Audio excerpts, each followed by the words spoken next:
These catnip pouches are really cute and fun to sew, and they are refillable. So there's Velcro that you can open and put your catnip in. So the toy has knotted corners on two sides, on two of the corners, and that kind of allows your cat to get their claws in there and play with the toy. And then we need two different fabrics for each catnip pouch. So to start, print off your template from the blog post linked in the description. And then we're gonna need just a little bit of Velcro. This is sew-in Velcro, I don't like the sticky Velcro. It has like adhesive right here, and it gets your needle and your sewing machine really tacky. So get sew-in. We just need 2 inches of that, and this is a 3/4 inch width. And then we'll need a chopstick for turning. These little corners are really small, so a chopstick will help you get them kind of turned out. And then you'll just need some loose catnip to put in at the end. So to start, we're gonna make the side where the opening is, the Velcro. I'm calling it the back. So to make the back, we're gonna cut out 2 of these catnip pouch templates using the fabric that we've chosen that's pre-backed with fusible interfacing. And for this project, because we want the corners to be opposite each other, we're gonna cut out 2 of these templates in the very same way. So usually when you're cutting out 2 of a pattern piece, you would cut one with the fabric face up and one with it face down. But for this project, we are cutting 2 face up. And if you accidentally do it wrong, what will happen is you'll have the corners will be at the top. So these knots will just both be at the top, which is fine too. But to do this with the opposite corner knots, we're gonna cut 2 at the same direction.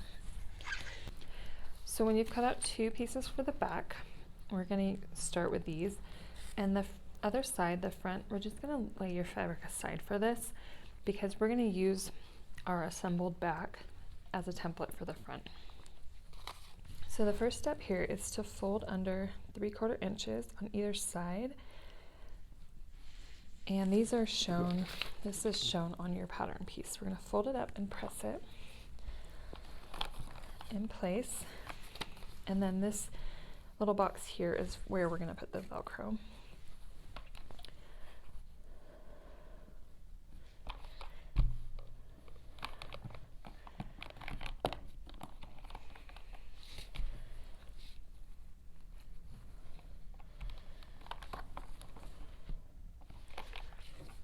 Okay, once you've done that, we're going to set this up the way we want it.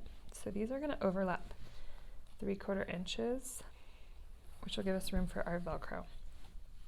So then we're going to separate our Velcro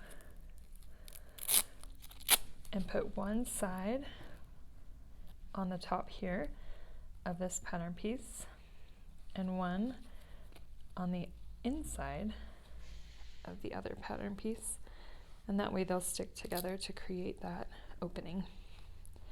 So I'm just gonna pin these and then sew them on with a rectangle box and back stitch.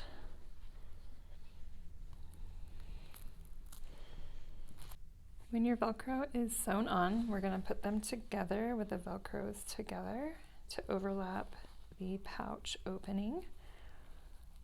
And then we are gonna sew these little sides here with another rectangle, and make sure you're back stitching where the Velcro is along the Velcro because we want it to be strong there when we're opening the pouch. So we're just gonna go ahead and stitch up those sides with another rectangle. Here's that stitching. You can see I back stitched right here and right here, and that gives it a nice strong stitch so that we won't break the stitches when we're filling this up with catnip. So our back piece is done, and then we're going to use this to create this template. We're just going to use it as the template for the other piece. And that way it doesn't have to be perfect. Like if you didn't get this exactly rectangular, that's okay. Nobody's going to notice, and we can just use this as our pattern piece. So this is pre-backed with interfacing. I'm going to lay my back piece down face down on the right side up fabric. I'm just going to pin this straight to the fabric, just right on there, and then we'll cut it out and sew. So because they're right sides together already, we're not going to have to move this again before we sew it.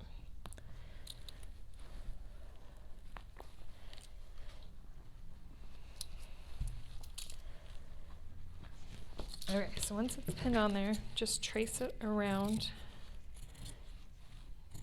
to cut it out.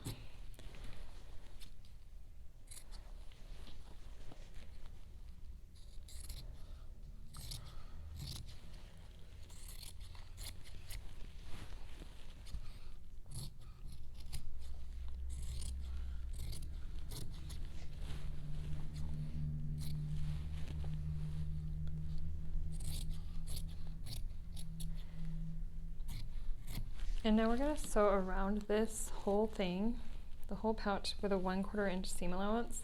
Just make sure to pivot at the points and the corners. And we do not need to leave an opening to turn this, because we can use this opening where the Velcro is to turn the whole pouch. With that sewn, our next step is to trim some of the seam allowance, especially at the points and corners. We want to just reduce that bulk so that the pouch will turn right side out well and also have the right shape that we want. And then in these little corners, you can kind of notch out some fabric, clip off the points of the seam allowance. Okay, open up the Velcro, and we're going to turn this through the Velcro.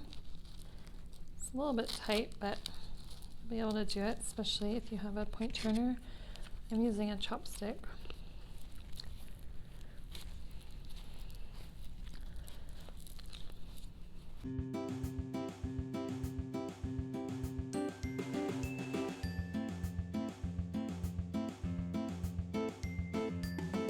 When you have it all turned right side out, give it a little press.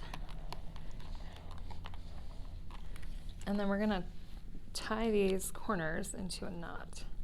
Depending on how thick your fabric is, it'll be a little harder, easier. But these knots are just a fun little cute accent. And then your pouch is done. So if you have a funnel, you can use that, but if not, just use some paper rolled up to get yourself a little paper funnel, and you can just pour the loose catnip into your bag, a little pouch, and then when that catnip kind of loses its appeal, you can dump it out and refill it.